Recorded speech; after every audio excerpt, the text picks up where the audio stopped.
नमस्कार बच्चों, आप सभी का जवाहर नवोदय विद्यालय की एकमात्र online free coaching classes Navodayan classes 2020 में हार्दिक अभिनंदन है, स्वागत है। बच्चों, आज जो हमारा चैप्टर है वो हमारा जो लास्ट चैप्टर है एरिया एंड पेरीमीटर।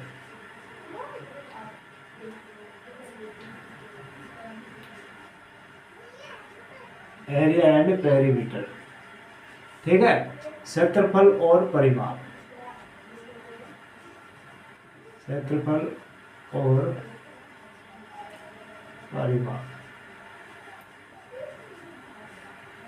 ये चैप्टर, इस चैप्टर की बात करूं तो ऐसे काफ़ी बच्चे होते हैं जिनको ये चैप्टर बहुत ही कठिन लगता है और ऐसे भी होते हैं जिन्हें ये बहुत ही सरल लगता है। हकीकत में ये चैप्टर आसान है या सरल है, वो पूरा अगर आप बारीकी से इस वीडियो को देखोगे, अगर अभी तक आप सीधे मोबाइल से क्लास ले रहे हो, अगर आपके पास ईयरफोन नहीं है तो ईयरफोन ज़रूर लगा लेना, ताकि जो कि बाहर की आवाज़ है वो आपके कानों तक न आ सके और पूरा का पूरा ध्यान इस क्लास में होना चाहिए। क्योंकि कुछ भी छोटा तो आपका ये चैप्टर आपको थोड़ा सा कठिन लगेगा, बहुत कठिन लगेगा, लेकिन अगर सब चीज़ें समझ लेना तो ये चैप्टर आपके लिए बहुत ही आसान होगा। दूसरी बात, ये चैप्टर लगभग फॉर्मूले बेस पर है, यानी कि आपको फॉर्मूले अप्लाई करने पड़ेंगे और आपका आंसर आ जाएगा, यानी कि फॉर्मूले। अब आपको फॉर्मूले याद होंगे नहीं होंगे, क्योंकि काफ़ी बच्चों को याद रखने की थोड़ी सी जो स्मरण शक्ति होती है वो कम होती है, तो वो याद नहीं रख पाते हैं। तो उसके लिए मैं आज आपको पूरा का पूरा डिटेल से समझाऊंगा। अगर समझ लिया तो आपको फॉर्मूले जहाँ पर यूज करने, अगर फॉर्मूले आपको याद भी नहीं है तो भी आप उसका आंसर निकाल लोगे, ठीक है। अब क्लास को शुरू करते हैं। तो सबसे पहले दो शब्द है हमारे पास, एरिया यानी कि क्षेत्रफल क्या होता है और पेरीमीटर परिमाप क्या होता है। What is area and what is perimeter, यानी कि क्षेत्रफल क्या होता है और परिमाप क्या होता है। हमारे जो नवोदय विद्यालय के अकॉर्डिंग इस चैप्टर में आपके 4 भाग दिए हुए, जिनका हमें area and perimeter find out करना पड़ता है या ज्ञात करना पड़ता है। कौन कौन से है? पहला है ट्रायंगल, यानी कि त्रिभुज है आपका। दूसरा आपका आयत, यानी कि रेक्टेंगल है।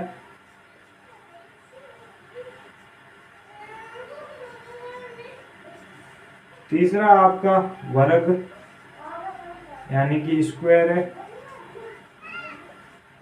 चौथा है आपका वृत्त, यानी कि सर्किल। ये 4 टॉपिक आपके इस चैप्टर में है। इन चारों के आपको या तो पेरीमीटर पूछेगा, पेरीमीटर और एरिया, यानी कि इन चारों टॉपिक्स पर ही आधारित आपका ये एरिया एंड पेरीमीटर टॉपिक रहेगा।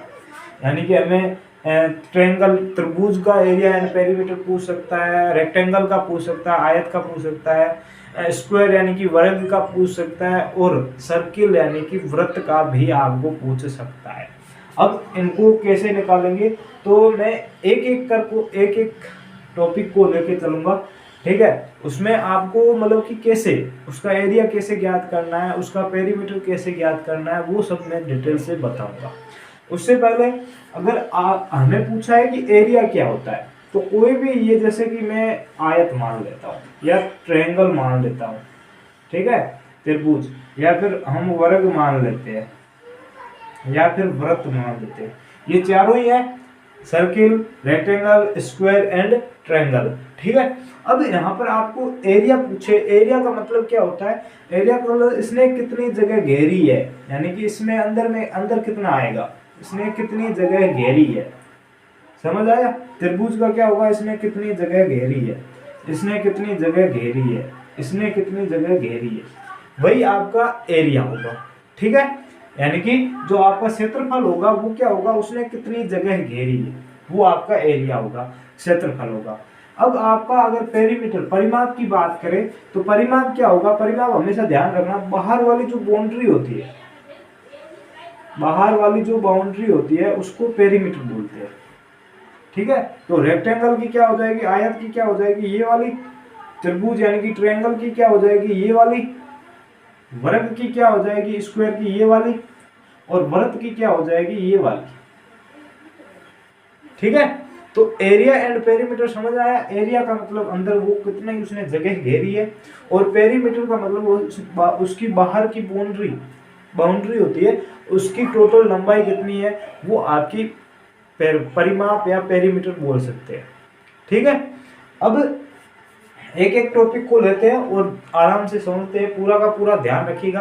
अगर कुछ भी छूटा बाद में मत कहना कि मुझे समझ में नहीं आया। ठीक है, अगर नहीं आता है तो मैं यही कहूँगा कि आप वापस से देख लो, क्योंकि ये क्लास बहुत ही इम्पोर्टेंट है और इसमें मैं पूरा का पूरा आपको डिटेल से समझा रहा हूँ। ठीक है, तो सबसे पहले लेते हैं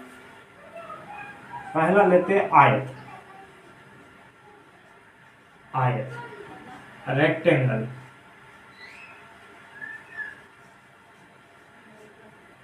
ठीक है, रेक्टेंगल सबसे पहले यही लेते हैं। तो आपको सबसे पहले आयत का डायग्राम पता होना चाहिए, आयत का चित्र कैसा होता है। आयत का चित्र कैसा होता है, ऐसा,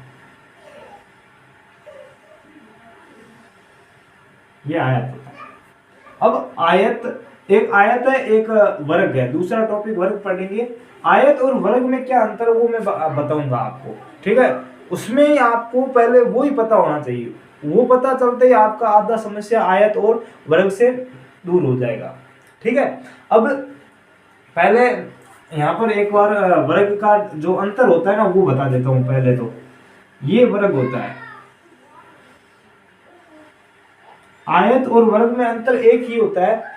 क्या होता है कि आयत की जो आमने सामने यानी कि दोनों साइड आमने सामने की भुजाएं हैं वो बराबर होती है, यानी कि ये वाली जितनी होगी उतनी उतनी ये होगी, और ये वाली जितनी होगी उतनी उतनी ये होगी। यानी कि आमने सामने, उसके सामने जो भी भुजा है वो बराबर हो, दोनों आमने सामने की भुजाएं बराबर होगी। ये वाली अगर 8 है तो ये भी 8 ही होगी, ये 4 है तो ये भी 4 ही होगी। लेकिन जो स्क्वायर होता है, वर्ग होता है, उसमें क्या होती है कि एक भुजा जितनी होती है उतनी उतनी सारी भुजाएं होती है, यानी कि सभी भुजाएं होती है जो साइड्स होती है, all sides are equal in square. ठीक है, सभी जो भुजाएं होती है वो समान होती है। और दूसरी खासियत है कि दोनों में सभी के सभी कोण 90 डिग्री के होते हैं, दोनों में होता है, ये कॉमन बात है। ठीक है, दोनों में जो सभी कोण, ऑल एंगल्स आर 90, ठीक है, 90 डिग्री के होते हैं। समझ में आ गया। अब ये तो आपका जो डिफरेंस था दोनों के बीच में वो हो गया।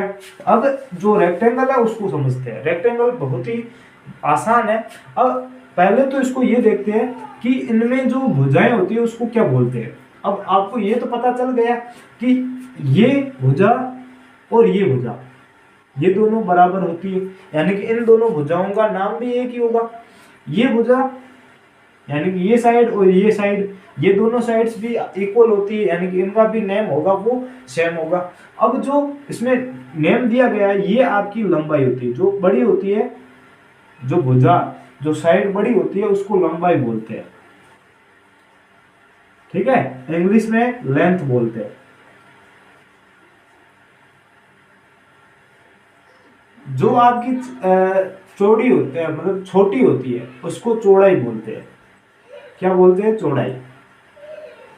इसको बोलते हैं ब्रेथ। ठीक है, ब्रेथ यानी चौड़ा या चौड़ाई। ठीक है, ये ब्रेथ हो गई आपकी, ये लेंथ हो गई और ये ब्रेथ हो गई, लंबाई और चौड़ाई। पहले तो ये समझ में आया कि जो भुजा बड़ी होगी उसको लंबाई बोलेंगे, जो भुजा छोटी होगी उसको चौड़ाई बोलेंगे। चलो, ये भुजा लंबाई हो गई, ये चौड़ाई हो गई। तो ये वाली क्या है? ये वाली देखो, ये मैंने बताया था कि ये दोनों समान होती है, इक्वल होती है। तो ये वाली जो होगी वो वाली ये भी होगी, यानी कि ये भी क्या होगी? लंबाई होगी। और इसके सामने वाली ये क्या होगी, ये चौड़ाई होगी। अब सबसे पहले पेरीमीटर की बात करते हैं, परिमाप की। किसका परिमाप, साथ साथ में लिखते जाना, आयत का परिमाप, आयत का परिमाप, perimeter of square, perimeter of square, आयत का परिमाप। सबसे पहले इसको देखते हैं। अब आयत का परिमाप, मैंने आपको एक, जब परिमाप मैंने समझाया था कि परिमाप होता क्या है, उसमें मैंने आपको बताया था कि आयत हो या वर्ग हो, उसकी बाहर वाली बाउंड्री होती है, यानी कि ये यहां से लेकर यहां तक, यहां से यहां तक, फिर यहां तक, यानी कि ये वाली बाउंड्री होगी, ये आपका पेरीमीटर होगा। यानी कि इसकी जितनी टोटल लेंथ होगी वो आपका क्या होगा, पेरीमीटर होगा। अब यहां से शुरू करते हैं अपन, कहां से शुरू करते हैं, यहां से, ऊपर से। तो ये हमारी क्या है, लेंथ है, लंबाई है, तो ये लंबाई यानी कि लेंथ, फिर प्लस ये लेंथ हो गई, यहां से यहां तक क्या होगी, चौड़ाई यानी कि ब्रेथ, ये चौड़ाई यानी कि ब्रेथ आ गई, प्लस फिर यहां से यहां तक ये वापस से लेंथ है, तो ये लंबाई वापस से आ गई यानी कि लेंथ, फिर प्लस अब ये शेष बच गई, सबका टोटल योग होगा, सम होगा। अब ये रह गई, ये क्या है, चौड़ाई यानी कि ये ब्रेथ हो जाएगी, ये ब्रेथ हो जाएगी। ठीक है, अब यहाँ पर देखिएगा, एक लंबाई है यहाँ पर, एक लंबाई यहाँ पर, यानी कि एक और एक कितनी हो गई, दो लंबाई हो गई। तो यहाँ पर दो लंबाई यानी कि दो लेंथ हो गई, प्लस ये एक चौड़ाई ये वाली है, एक ये वाली है, तो ये भी कितनी हो गई, दो चौड़ाई हो गई। कितनी हो गई, दो चौड़ाई, इसको बोलते हैं ब्रेथ। ठीक है, अब क्या किया, ये दो है और यहाँ पर भी दो है, ये दोनों में कॉमन है, दोनों के बीच में प्लस है, दोनों इक्वेशन अलग अलग है, दोनों में कॉमन क्या है, दो कॉमन है, बाकी लंबाई और चौड़ाई कॉमन नहीं है, दोनों में दो कॉमन है। तो दो को तो हमने एक लिख दिया, बाहर कर दिया, दोनों को कॉमन रख दिया, और पीछे क्या बचा, इसमें तो बचा लेंथ, यानी कि लंबाई बच गई, लेंथ, ये लेंथ बच गई, प्लस प्लस का चिन्ह है, फिर यहां पर एक क्या बच गई, चौड़ाई बच गई, यानी कि ब्रेथ बच गई, यानी कि ब्रेथ बच गई। तो ये आपका फॉर्मूला बन गया। जो आयत का पेरीमीटर है उसका फॉर्मूला क्या होता है, 2 ब्रैकेट में लेंथ प्लस ब्रेथ, यानी कि दो कोष्टक में लंबाई प्लस चौड़ाई, आपका फॉर्मूला होगा आयत का पेरीमीटर। समझ में आया, आयत का पेरीमीटर क्या होगा, दो कोष्टक, हिंदी मीडियम वाले सिर्फ लंबाई प्लस चौड़ाई लिखेंगे और इंग्लिश मीडियम वाले लेंथ प्लस ब्रेथ लिखेंगे। ये आपका आयत का परिमाप। अब एरिया को देखते हैं, एरिया ऑफ रेक्टेंगल, रेक्टेंगल, आयत का परिमाप, आयत का क्षेत्रफल क्या होगा, आयत का क्षेत्रफल, आयत का क्षेत्रफल आ गया। अब आयत का क्षेत्रफल कैसे ज्ञात करेंगे, तो अब यहां पर देखो, जैसे कि हम काउंट करते हैं, जैसे कि यहां मान लो कि ये 1 2 3 4 5, ठीक है, वैसे वैसे 1 2 3। अब हमें इसमें टोटल बॉक्स कितने हैं वो काउंट करने हैं, तो हम ऐसे काउंट करेंगे 1 2 3 4 5 6 7 8 9 10 11 12 13 14 15 16 17 18, यानी कि इसके अंदर जितने भी बॉक्स है वो कितने हैं, 18 है। कितने हैं, 18 है, यानी कि हमें जो अंदर वाला था, अंदर जो एरिया होता है वो हमें पता चल गया, इसके अंदर है 18 है।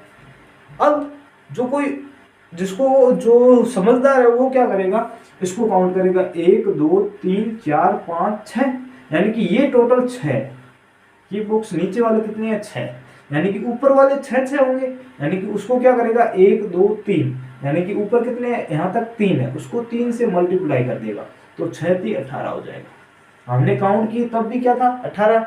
अब इसने ऐसे किया तब भी 18, यानी कि उसने क्या किया, उसको पता है यहाँ पर 6 है तो उसके ऊपर भी 6 होंगे और उसको ऊपर भी 6 होंगे, तो टोटल यहाँ 6 और ऊपर कितनी पंक्तियां, तो टोटल 3 पंक्तियां, तो उसको 3 से मल्टीप्लाई कर दिया तो 18 आ गया। समझ में आया? यानी कि इसको, यानी कि नीचे वाले को और इसको ऊपर वाले को मल्टीप्लाई कर दिया।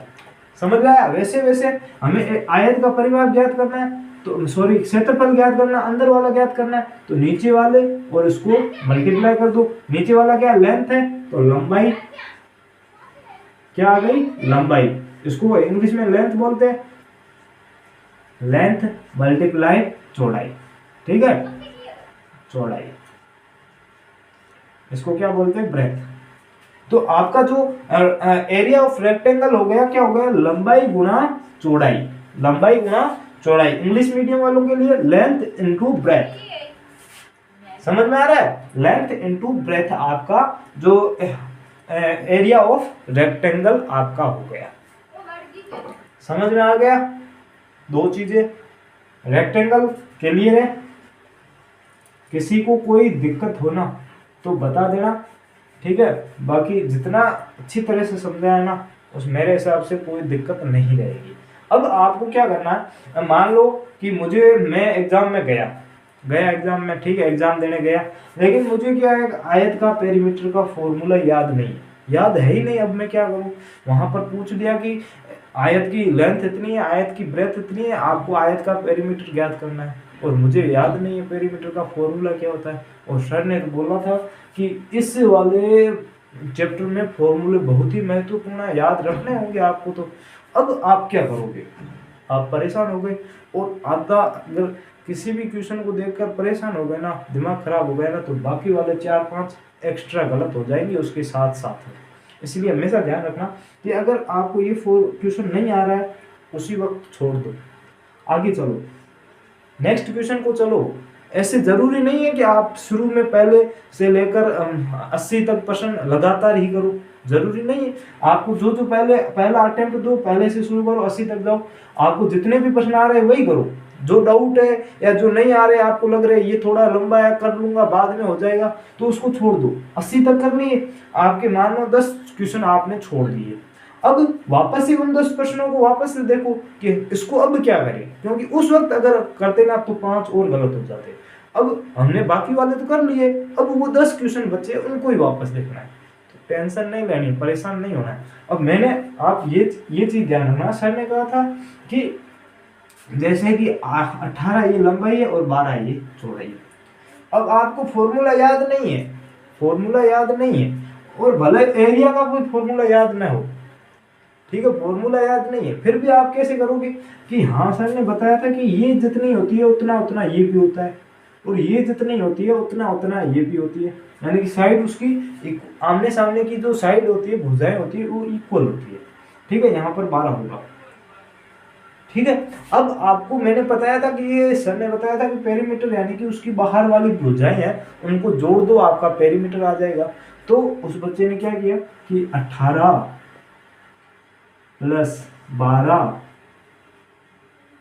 प्लस वापस से 18, फिर वापस से प्लस 12, इसको जोड़ दिया। अब जोड़ते क्या हो गया, 18 और 12 कितने हो जाएंगे, 30, और प्लस ये वाले 30, तो ये कितने हो जाएंगे, 60। यानी कि उसका पेरीमीटर आ गया, 60 आ गया पेरीमीटर। अब उसकी समस्या दूर हो गई। हाँ, अब मुझे याद आया कि मतलब कि ये मेरा पेरीमीटर यहाँ से यहाँ पर पेरीमीटर आ गया इतना। यानी कि उसको फॉर्मूला याद भी नहीं था, फिर भी उसने पेरीमीटर ऑफ सॉरी पर स्क्वायर नहीं है, मैंने गलती से लिख दिया, रेक्टेंगल है, पेरीमीटर ऑफ रेक्टेंगल। ठीक है, अब उसको पता है कि मैंने पेरीमीटर ऑफ रेक्टेंगल निकाल दिया, उसका पेरीमीटर निकाल दिया, आयत का परिमाप मैंने ज्ञात कर दिया विदाउट फॉर्मूला। अब आपको पता है कि फॉर्मूला आया कहां से, तो आपने उसको सीख लिया, तो आपको अब कोई दिक्कत नहीं है, तो आपने उससे बिना फॉर्मूले से उसका आंसर निकाल दिया। अब यहाँ पर अगर फॉर्मूला रख के भी करते तो भी वही आता कि 2 कोष्टक में लंबाई कितनी है, लंबाई 18 है, प्लस चौड़ाई कितनी है, 12 है, 12, 18 और 12 कितने हो जाएंगे, 30, तो 2 कोष्टक में 30, 2 को 30 से गुना करेंगे तो 60 आपका आंसर हो जाएगा। क्या हो जाएगा, 60 आएगा, और यहाँ पर भी हमारा क्या आएगा, 60 आएगा। अब ये तो हो गया। अब हमें ज्ञात करना है कि एरिया ऑफ रेक्टेंगल, कि आयत का जो क्षेत्रफल है वो कैसे निकालेंगे विदाउट फॉर्मूला। हमें पता नहीं है फॉर्मूला, तो मैंने आपको एक चीज बताई थी कि हमें बॉक्स में कन्वर्ट कर देना है, कि इसके अंदर बॉक्स है और बॉक्स को कैसे काउंट करेंगे। तो यहाँ पर देखो यहाँ तक 18 है, यानी कि ऐसे यहाँ तक ऐसे 18 बॉक्स है, ऐसे 18 बॉक्स है। आप डब्बे बना लेना, 18 बॉक्स है। और ऊपर यहाँ तक यानी कि ये 12 है, यानी कि यहाँ ऐसे 12, 1 2 3 4 5 6 7 8 12, ऐसे मतलब 12 बना लेना। अब आप ऐसे बना लोगे, यानी कि यहाँ से यहाँ तक 12 बना लोगे और यहाँ से यहाँ तक 18 बना लोगे। अब आपको वापस से ज्ञात करना है, तो मैंने कहा था कि इन दोनों को, ऊपर वाले को और इसको गुणा करते ही हमारा आ जाएगा। याद तो रहेगा, क्योंकि इतना तो याद रहेगा, फॉर्मूला याद रहे ना रहे इतना तो याद रहेगा, चित्र से बताया तो आप क्या करोगे, 18, ये 18 है और ये 12 है, तो 18 को 12 से गुणा कर लोगे तो आपका आंसर क्या आ जाएगा, 12 8 96, आंसर 9। फिर 12 12 एकम 12, 12 और 9 कितने हो जाएंगे, 20 और 21 कितने हो जाएंगे, 216। अब उसको ये पता नहीं है कि ये फॉर्मूला ही है, ये फॉर्मूला ही है, लेकिन उसने चित्र से समझ के रखा है तो उसको आसान हो गया। अब उसको ये पता नहीं कि आयत का क्षेत्रफल का फॉर्मूला भी यही है, लंबाई गुना चौड़ाई। फिर भी उसने मतलब चित्र से उसको आराम से कर दिया। आयत में कोई दिक्कत आपको, ठीक है, अब भी हो तो बता देना। एक इसका और टॉपिक रह गया है, वो मैं समझा देता हूँ इसके साथ ही, आयत के साथ, ठीक है। तो ये वाला आप अभी स्क्रीनशॉट ले लो, ताकि आपको पूरा पूरा जो क्लियर है डाउट आपको ना रहे इसमें।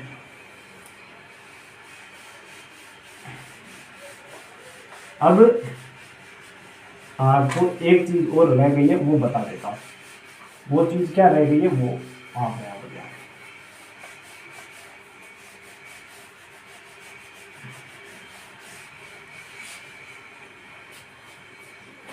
अब है डायगोनल, ये है आपका आयत यानी कि रेक्टेंगल, ठीक है। रेक्टेंगल में ये आपकी लंबाई है, लेंथ है, और ये आपकी चौड़ाई यानी कि ब्रेथ, ठीक है। अब आपका जो एक और चीज रह गई वो डायगोनल है, बीच वाला जो विकर्ण होता है, इसको हिंदी में विकर्ण बोलते हैं और इंग्लिश में डायगोनल बोलते हैं, ठीक है। डायगोनल इंग्लिश में क्या बोलते हैं, डायगोनल। अब आपको क्या करना है, डायगोनल आपको कई बार क्वेश्चन में, प्रश्न में पूछ लिया जाता है कि आयत का डायगोनल क्या होगा, आयत का मतलब विकर्ण ज्ञात करो या वर्ग का विकर्ण ज्ञात करो। तब आपको क्या करना है, एक चीज ध्यान रखना यहाँ पर, ये होता है ना कि ये मान लो यहाँ से यहाँ तक, फिर ये वाला विकर्ण बीच में ज्ञात किया, तो ये यहाँ तक कितना हो गया, ये आपका क्या बन गया, ट्रायंगल बन गया, त्रिभुज बन गया। ये क्या बन गया, ट्रायंगल बन गया, त्रिभुज बन गया। अब आपको एक त्रिभुज जब भी हो, आपके पास त्रिभुज हो, तो आपको क्या करना है, यहाँ पर एक ट्रायंगल बन गया है। अब आपको क्या करना है, एक चीज ध्यान रखनी है कि इसको जो ये होती है ना नीचे वाला, इसको त्रिभुज में भी आधार बोलते हैं। क्या बोलते हैं, आधार बोलते हैं, आधार बोलते हैं। और इंग्लिश में इसको बेस बोलते हैं। क्या बोलते हैं, बेस। अब जो ये वाला होता है इसको हाइट बोलते हैं। क्या बोलते हैं, हाइट बोलते हैं। और त्रिभुज में तो हाइट बोलते हैं, हाइट बोलते हैं HEIGHT, हाइट यानी कि ऊंचाई, इसको ऊंचाई बोलते हैं, ठीक है। और ये वाला होता है, इसको हम कर्ण बोलते हैं। क्या बोलते हैं, कर्ण, ठीक है। ये वाला होता है, इसको कर्ण बोलते हैं, कर्ण, हाइपोटेनियस। क्या बोलते हैं, हाइपोटेनियस। समझ आ गया। अब यहां पर देखना कि इसको ये ऊंचाई के साथ साथ एक परपेंडिकुलर भी बोलते हैं, लंब। क्या बोलते हैं, लंब बोलते हैं, परपेंडिकुलर, लंब। अब आपको क्या करना है, जब भी ये पूछे ना कर्ण, एक कर्ण का फॉर्मूला याद रखना, ये आपका काम का है, क्योंकि इस फॉर्मूले से ही वो विकर्ण वाला फॉर्मूला निकलेगा, नहीं तो नहीं निकलेगा। तो कर्ण हाइपोटेनियस बराबर क्या होता है, बराबर आधार, इसका स्क्वायर, कर्ण का स्क्वायर बराबर आधार का स्क्वायर प्लस लंब का स्क्वायर, आधार का स्क्वायर प्लस लंब का स्क्वायर, ठीक है। यानी कि इसका मतलब क्या हो गया, base square plus perpendicular square, hypotenuse square is equal to base square plus perpendicular square. कर्ण का स्क्वायर बराबर आधार का स्क्वायर प्लस लंब का स्क्वायर। अब आपको क्या करना है, ये ज्ञात करना है, लेकिन हमारे ऊपर तो क्या है, यहाँ पर स्क्वायर है, तो इसको स्क्वायर को हटाएंगे तो दूसरी साइड आपका जो वर्गमूल होगा, रूट होगा, वो चला जाएगा। हमेशा ध्यान रखना, जब भी स्क्वायर को हटाएंगे तो इधर रूट आएगा, और रूट को हटाना है तो दूसरी साइड स्क्वायर लगा दो। तो यहाँ पर कर्ण का मतलब क्या होता है, कर्ण बराबर हाइपोटेन्यूस बराबर क्या होगा, आधार स्क्वायर प्लस लंब स्क्वायर, ये तो यही का यही रहेगा, यानी कि base square plus perpendicular square, इतना तो रहेगा। अब यहाँ से स्क्वायर हट गया तो इधर आपका वर्ग आ गया, वर्गमूल आ गया, रूट आ गया। तो ये आपका हिंदी मीडियम वालों के लिए ये फॉर्मूला हो जाएगा, और इंग्लिश मीडियम वालों के लिए ये फॉर्मूला। ठीक है, यानी कि आपको कर्ण ज्ञात करना हो तो ये आपका फॉर्मूला हो जाएगा हिंदी मीडियम, और ये इंग्लिश मीडियम। अब ये चीजें पूरी समझ में आ गई कि त्रिभुज होता है, उसमें नीचे वाले को बेस बोलते हैं, आधार बोलते हैं, इसको आप हाइट भी बोलते हो और परपेंडिकुलर भी बोलते हो, और इसको आप कर्ण बोलते हो, हाइपोटेन्यूस बोलते हो। ठीक है, अब ये आपका ट्रिगोनोमेट्री चैप्टर है, वो आपका अभी तक नहीं है, छोटी क्लास हो आप, ठीक है, 10th मिलता है, 9वीं 10वीं क्लास में मिलता है, तो ये उससे थोड़ा सा रिलेटेड है।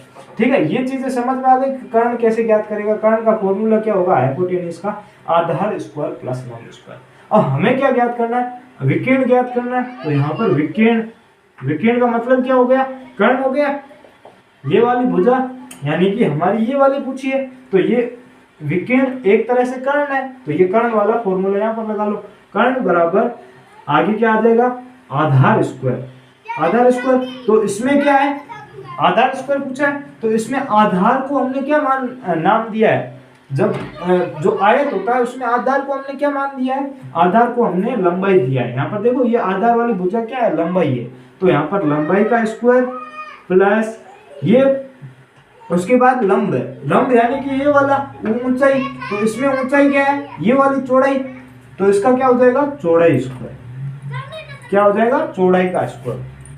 ठीक है, लंबाई स्क्वायर प्लस चौड़ाई स्क्वायर। तो आपका जो हिंदी मीडियम वालों के लिए जो विकीर्ण का फॉर्मूला होगा ये होगा हाइपोटेन्यूस, मतलब कि जो डायगोनल, इंग्लिश मीडियम में डायगोनल बोलते हैं, diagonal is equal to under root of length square plus breadth square. ठीक है, length square plus breadth square, तो ये आपके इंग्लिश मीडियम का फॉर्मूला हो जाएगा विकीर्ण का, डायगोनल का। ये तीन चीजें पूछेगा आपको क्वेश्चन में, हमेशा ध्यान रखना। एक तो एरिया पूछेगा, यानी कि आपको क्षेत्रफल पूछेगा, और दूसरा आपको पेरीमीटर पूछेगा, यानी कि परिमाप पूछेगा, पेरीमीटर यानी कि परिमाप। तीसरा आपको पूछेगा विकीर्ण, ठीक है, डायगोनल विकीर्ण। ठीक है, आपको तीसरा विकीर्ण पूछ सकता है।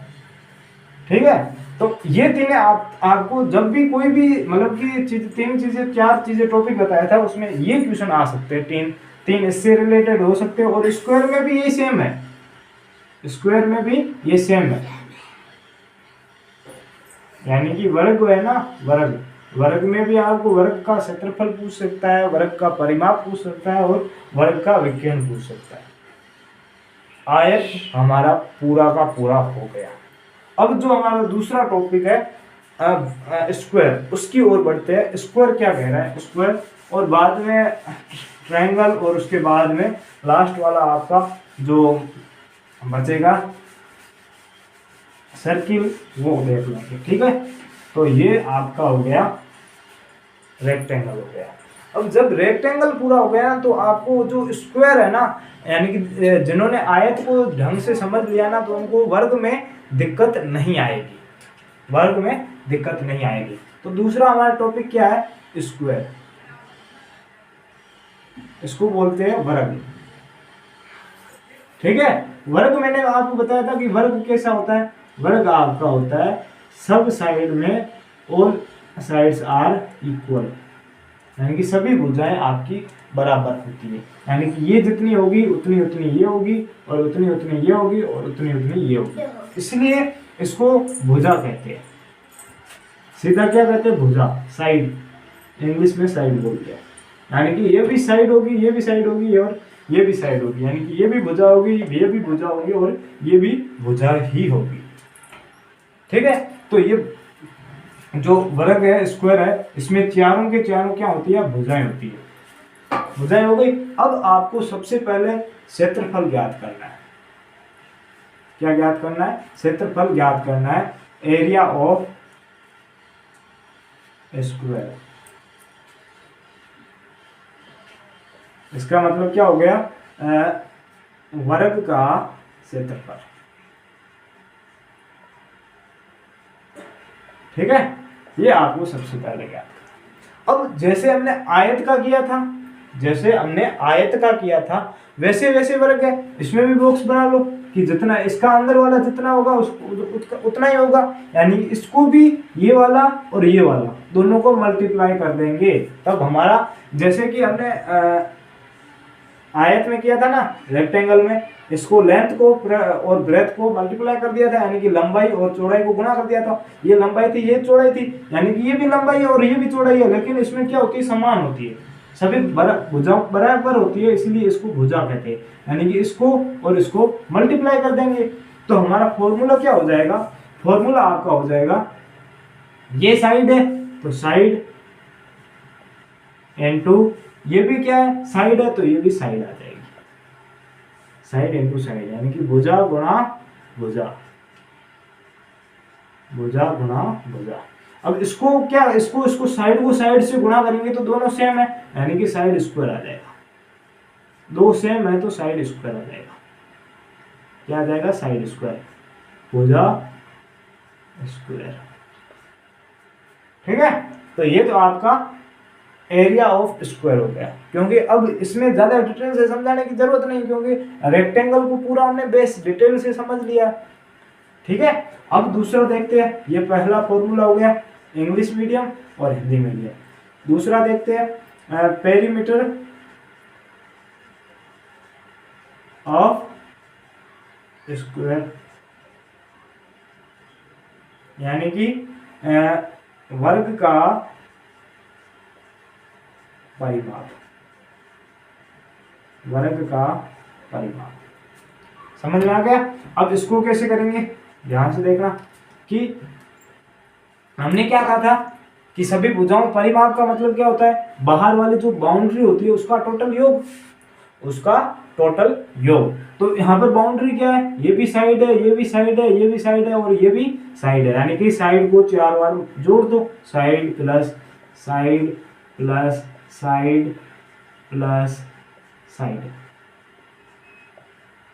और यहाँ पर भुजा प्लस भुजा प्लस भुजा प्लस भुजा, 4 बार जोड़ दिया, क्योंकि 4 है, 1 2 3 4, चारों के चारों समान है, जोड़ दिया इसको। अब हमें क्या करना है? यहाँ पर देखो 1 2 2 3 4, तो इसको क्या कर दिया? 4 को साइड से मल्टीप्लाई कर दिया, जितना ये आएगा उतना उतना ये आएगा, तो ये हमारा इसका फॉर्मूला बन गया। ये भुजा 4 है तो 4 गुणा भुजा, ये हमारा फॉर्मूला हो गया। अगर किसी को ये फॉर्मूला याद नहीं रहता तो ऐसे कर दो, आंसर वही का वही आएगा। तो जो पेरीमीटर ऑफ स्क्वायर क्या होगा? 4 इंटू साइड, और हिंदी में अगर बताए परिमाप क्या होगा? वर्ग का परिमाप, तो 4 गुणा भुजा। क्षेत्रफल क्या क्या होगा? भुजा स्क्वायर या भुजा गुणा भुजा, इंग्लिश में साइड इंटू साइड या साइड स्क्वायर भी बोल सकते हैं। अब तीसरा फॉर्मूला है विकर्ण का, विकर्ण। ठीक है, या इसको डायगोनल बोल सकते हैं। वर्ग का विकर्ण क्या होगा, या वर्ग का जो डायगोनल है वो क्या होगा? तो वर्ग का विकर्ण या वर्ग का डायगोनल क्या होगा? यहाँ पर देखना, ये देखो हमने जो फॉर्मूला बनाया था कि कर्ण स्क्वायर था ना, कर्ण बराबर अंडर रूट ऑफ आधार स्क्वायर प्लस लंब स्क्वायर, आपको याद होगा। तो वैसे वैसे यहाँ पर डायगोनल बराबर क्या हो जाएगा? विकर्ण बराबर क्या हो जाएगा, विकर्ण बराबर अंडर रूट ऑफ ये क्या है, ये भी भुजा ही है, लंबाई या फिर जो आधार कह सकते हैं, ये आधार है, तो ये आधार क्या है, भुजा है, तो भुजा स्क्वायर प्लस ये क्या है, ये भी भुजा है, तो ये भी भुजा स्क्वायर। ठीक है, इसमें क्या होगा, under root of side square plus side square. आगे बढ़े तो एक भुजा स्क्वायर और दो भुजा स्क्वायर, तो क्या हो जाएगा, अंडर रूट ऑफ दो और भुजा स्क्वायर, दो भुजा स्क्वायर दोनों साथ में। ठीक है, और इसका क्या होगा, under root of two sides और इसका स्क्वायर। ठीक है, अब आगे अगर सोल्व करते हैं ना तो क्या होगा कि दो का स्क्वायर कितना होगा, 4 होगा, तो यहां पर अगर ऐसे क्या होगा, दो का स्क्वायर क्या होगा, इसको अलग अलग लिखेंगे तो दो का स्क्वायर होगा 4 इंटू भुजा का क्या होगा, भुजा का तो भुजा स्क्वायर रहेगा, तो भुजा स्क्वायर। क्या होगा, भुजा स्क्वायर, सॉरी दो दो इसके साथ है, एक मिनट, दो भुजा स्क्वायर, ये 4 नहीं रहेगा, यहाँ पर 2 ही रहेगा, दो दो दोनों को जोड़ा तो 2 आई, लेकिन 2 क्या है, भुजा स्क्वायर है, तो 2 का भुजा स्क्वायर होगा। ठीक है, अब यहाँ पर देखो इसको भी क्या करेंगे, तो 2 इंटू साइड स्क्वायर। अब मैंने आपको एक चीज बताई थी कि जब भी स्क्वायर होगा वो अंडर रूट से हट जाएगा, स्क्वायर अंडर रूट से हट जाता है, तो यहाँ पर भी स्क्वायर को हटा देते हैं, तो ये देखो 2 है वो तो अंडर रूट के अंदर ही रहेगा क्योंकि इसका तो स्क्वायर है नहीं, लेकिन जो भुजा है इसका भुजा का स्क्वायर है, तो स्क्वायर से अंडर रूट हट जाएगा, तो भुजा क्या आ जाएगी, बाहर आ जाएगी, भुजा क्या आ जाएगी, बाहर आ जाएगी। तो हिंदी मीडियम वालों के लिए ये फॉर्मूला बन जाएगा, इंग्लिश मीडियम वालों के लिए साइड बाहर आ जाएगी, अंडर रूट ऑफ 2। वर्ग का विकर्ण का फॉर्मूला क्या होगा, भुजा अंडर रूट 2, और इंग्लिश मीडियम वालों के लिए साइड अंडर रूट 2। ठीक है, समझ में आ गया। अब एक एग्जांपल लेते हैं, जैसे कि भुजा आप मान लो कि 6 सेंटीमीटर है। सबसे पहले एरिया ज्ञात करो, हमें एरिया का पता नहीं, फॉर्मूला हमें पता है, ये भी 6 होगी, ये भी 6 होगी, ये भी, इसको और इसको गुणा करो, तो 6 को 6 से गुणा करेंगे तो कितना आएगा, 36। 6 को 6 से गुणा करेंगे, 6 इंटू 6 करेंगे तो 36 आएगा। अकॉर्डिंग टू फॉर्मूला 6 को 6 से गुणा करेंगे कितना आएगा, 36। हो गया, एरिया सलट गया। अब पेरीमीटर देखते हैं, परिमाप। हमें फॉर्मूला याद नहीं है कि 4 गुणा भुजा होता है, ये फॉर्मूला हमें याद नहीं है, लेकिन ये तो पता है कि ये 4 है, ये सॉरी ये 6 है, ये 6 है, ये 6 है और ये भी 6 है, तो 6 plus 6 plus 6 plus 6, 6 plus 6 plus 6 plus 6 is equal to 24। हमारा आंसर आ गया, पेरीमीटर कितना आ गया, 24 आ गया। अब विकर्ण वाली बात रही, तो विकर्ण का फॉर्मूला क्या है, साइड या फिर भुजा अंडर रूट 2, तो भुजा हमारी कितनी है, 6, तो 6 अंडर रूट 2, ये हमारा विकर्ण आ गया। क्योंकि भुजा है तो भुजा की जगह भुजा लिख लो, 6 है भुजा, तो 6 अंडर रूट 2, सेम का सेम। आपका तीनों का तीनों ये आपके समझ आ गए या नहीं आए, कमेंट करके बता दीजिएगा। अगर ध्यान से समझ रहे हो ना, तो ऐसी कोई भी चीज़ नहीं है जो आपको समझ में नहीं आएगी। बहुत ही बेसिक डिटेल से समझा रहा हूँ, ठीक है। इतना डिटेल से मेरे हिसाब से किसी ने नहीं समझाया होगा, ठीक है। क्लास अगर पसंद आई है तो लाइक जरूर कर दें, यही कहूँगा और कुछ नहीं कहूँगा। अब जो तीसरा टॉपिक है ट्रायंगल, त्रिभुज, उसको देखते हैं। कौन सा है, त्रिभुज, त्रिभुज, ट्रायंगल।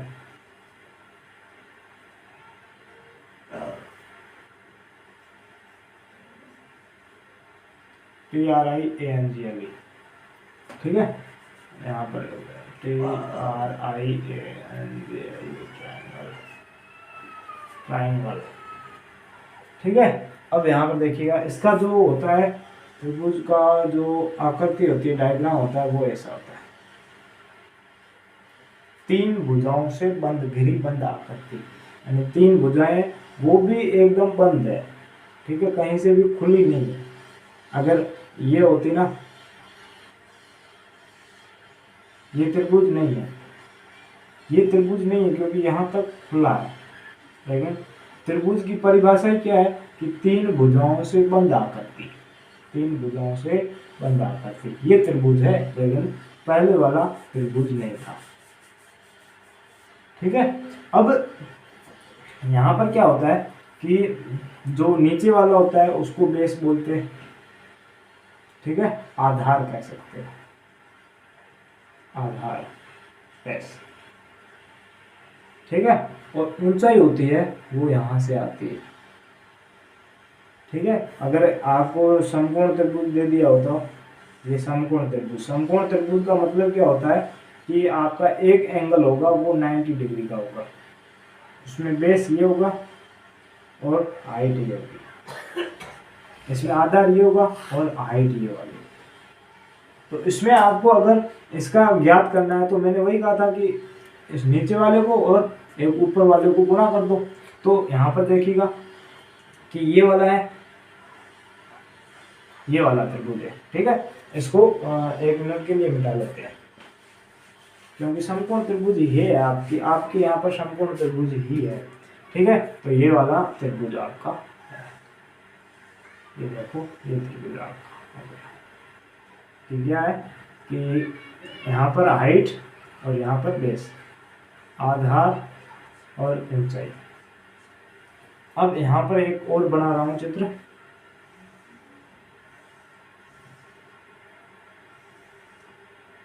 ये हो गया आधार, आयत, रेक्टेंगल। उसमें हमने इसको क्या बोला था, लंबाई बोला था, इसको क्या बोला था, चौड़ाई, ठीक है। जब लंबाई को चौड़ाई से गुणा करते थे तो पूरा रेक्टेंगल का आ जाता था। उसी वैसे वैसे त्रिभुज में निचले वाले को क्या बोलते हैं, आधार, और ऊंचले वाले को ऊंचाई बोलते हैं। त्रिभुज में यही बोलते हैं। तो हमें क्या करना चाहिए, ऊंचाई को त्रिभुज से, ऊंचाई को आधार से गुणा करके पूरा आ जाएगा। तो आधार इंटू ऊंचाई, यानी कि बेस इंटू हाइट। अब ये देखो, ये आयत है, इसमें कितने ट्रायंगल है, 2 ट्रायंगल है, एक नहीं है 2 है। यानी कि ये अगर बीच वाला ट्रायंगल का लाइन आ रहा है, इसके कारण ये दोनों पूरा का पूरा 50-50 बट रहे हैं, आधा हो रहा है, आधा हो रहा है। यानी कि पूरा आयत था, उसमें 2 टुकड़े हो गए, आधा आधा हो गया। तो ये हमारा त्रिभुज है वो कितना है, रेक्टेंगल है, आयत है, उसका आधा है। तो उसके आगे क्या आ जाएगा, आधा, आधा है, उसके आगे भी क्या आ जाएगा, ये आधा है। तो इसका फॉर्मूला क्या हो जाएगा, 1/2 गुणा आधार गुणा ऊंचाई, 1/2 बेस इंटू हाइट, ठीक है। त्रिभुज में कोई दिक्कत नहीं है। अब त्रिभुज से रिलेटेड रह गया परिमाप। तो त्रिभुज के परिमाप का कोई फॉर्मूला नहीं होता, वही होता है तीनों भुजाओं का योग। यानी कि मैंने कहा था कि तीनों भुजाओं को जोड़ देना है, तीनों भुजाओं का योग, ये आपका पेरीमीटर ऑफ ट्रायंगल हो गया। समझ आ गया। त्रिभुज में कोई दिक्कत नहीं। हमेशा ध्यान रखना, आयत होता है उसका आधा होता है, इसीलिए यहाँ पर आधा लग गया निशान। बाकी आयत का जो फॉर्मूला है लंबाई गुना चौड़ाई, उसको हम आधार गुना ऊंचाई भी बोल सकते हैं। तो आधार गुना ऊंचाई पहले से लिख दिया। अब आधार आयत का आधा होता है तो यहाँ पर आधे से मल्टीप्लाई कर दिया, 1/2 से मल्टीप्लाई कर दिया, बस। त्रिभुज में ज़्यादा कुछ है, ठीक है। अब लास्ट वाला टॉपिक है जिसको हम सर्किल बोलते हैं, अब वृत्त। चौथा टॉपिक है वृत्त, या इसको सर्किल बोल सकते हैं, ठीक है, सर्किल। अब सर्किल में क्या है कि ये वाला, पहले इसके सर्किल के जो बिंदु है ना उसको समझो। ये जो बीच वाला होता है ना बिंदु, उसको सेंटर बोलते हैं या केंद्र बोल सकते हैं, ठीक है, केंद्र। यहाँ से लेकर जहाँ तक ये भुजा है सामने वाली, वहाँ तक दोनों को मिलाएंगे तो ये हमारी त्रिज्या बन जाएगी। क्या बन जाएगी? त्रिज्या। इंग्लिश में रेडियस बोलते हैं, ठीक है, रेडियस। त्रिज्या का जस्ट दुगुना, यानी कि यहाँ से लेकर वापस यहाँ तक सामने मिला लो तो यहाँ तक तो त्रिज्या थी, लेकिन इतनी उतनी और मिला दी तो ये त्रिज्या का दुगुना हो गया। तो ये क्या हो गया? व्यास हो गया, डायमीटर। डायमीटर, व्यास। व्यास का एक फॉर्मूला होता है, क्या होता है कि ये त्रिज्या का दुगुना होता है, क्योंकि ये त्रिज्या इतनी है और इतनी इतनी वापस से त्रिज्या आ गई, तो 2 गुणा रेडियस या त्रिज्या कह सकते हैं। त्रिज्या, ठीक है, 2 गुणा त्रिज्या। व्यास का फॉर्मूला क्या होता है? 2 गुणा त्रिज्या या 2 इंटू रेडियस, ठीक है। ये तो त्रिज्या हो गई। अब यहाँ से ये केंद्र है, यहाँ से ये रेडियस, और ये वाला जो घूम रहा है ना, ये पट्टी, ये आपकी क्या कहलाती है? परिधि कहलाती है। परिधि और परिमाप का मतलब सेम ही होता है, इसको क्या बोलते हैं? परिधि। इंग्लिश में वही पेरीमीटर बोलते हैं, हिंदी में परिधि बोलते हैं, और इसका मतलब क्या होता है? परिमाप, ठीक है। यानी कि अगर इसका परिमाप ज्ञात करना तो इसको ज्ञात करना पड़ेगा, ठीक है। एक और इसमें होता है, इसको बोलते हैं पाई। क्या बोलते हैं? पाई, ठीक है। इसको क्या बोलते हैं? पाई। पाई, हिंदी में पाई। इसका हमें जो मान होता है वो फिक्स होता है 22/7। इसका मान कितना होता है? 22/7, या आप इसको 3.14 भी लिख सकते हो। पॉइंटों में कन्वर्ट करोगे 3.14, और सीधा रखना चाहते हो तो 22/7, ठीक है। अब इसका जो ये आपको फॉर्मूले याद रखने पड़ेंगे, ठीक है, ये आपको याद रखने पड़ेंगे। तो यहाँ पर मैं लिख लेता हूँ कि क्षेत्रफल का फॉर्मूला क्या होगा? एरिया का फॉर्मूला, एरिया ऑफ सर्किल। तो आपका क्या होगा? ये पाई r स्क्वायर। r का मतलब क्या होता है? रेडियस। रेडियस का स्क्वायर और उसको पाई से गुणा कर दो, रेडियस का स्क्वायर और उसको पाई से गुणा कर दो, तो आपका जो क्षेत्रफल है, एरिया है, वो आ जाएगा। पेरीमीटर का क्या होगा? परिमाप का, परिधि का। परिधि का क्या होगा? पेरीमीटर का। तो पेरीमीटर का फॉर्मूला होगा 2 पाई r, यानी कि 2 गुणा पाई गुणा r। r का मतलब वही है रेडियस, त्रिज्या। r का मतलब क्या होता है? त्रिज्या। ये दोनों आपको याद है, पाई r स्क्वायर और 2 पाई r, ठीक है।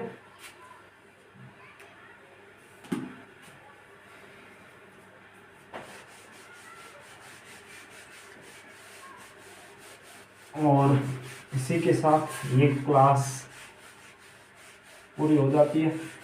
किसी को कुछ भी दिक्कत है, नीचे कमेंट बॉक्स है ही, वहाँ पर अपने जो भी विचार है वो रख लेना, ठीक है। तो आज के लिए इतना ही।